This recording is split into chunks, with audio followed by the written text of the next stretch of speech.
Excellent. Thank you very much, Ruud, for joining at Multicore World. And why Multicore World? Why are you coming all the way from the Netherlands every year?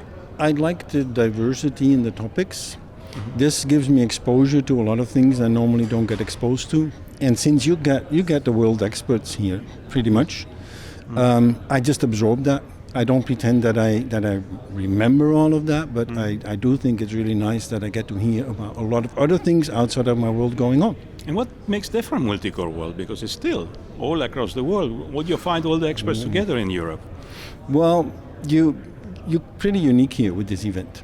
And again, in the collection of the topics and the speakers that you get, the very motivated crowd, I think that kind of selects itself to go here is for most people quite a journey. And that automatically selects the people that are really motivated to be here. And do you think that there is a community here, something that we can get together? Because it's an aspiration for after the conference to, for example, reach a conclusion. I'm not saying that a position paper, or it's just an entertainment for all of us and it's an excuse to come to New Zealand for a week. Do you think that we have a common ground? I think there is something, but you got to be realistic. Like you say, people go back, they'll be thrown back into the daily routine. They may have all good intentions, but I would say grab the moment while you can. Make it part of the conference.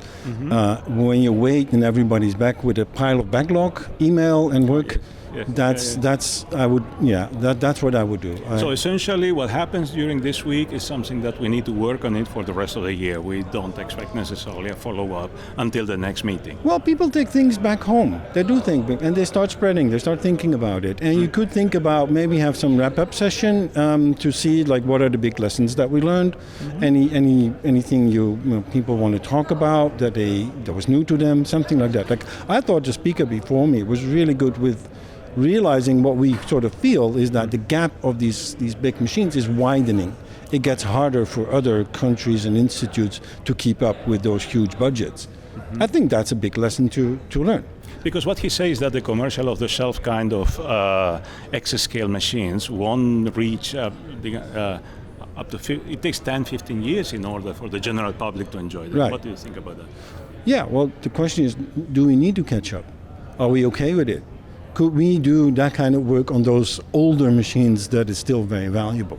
I think that's a more valid, and it seemed to be realistic a scenario than trying to build another Fugaku, which is a wonderful machine. But again, who can afford doing it? Yeah.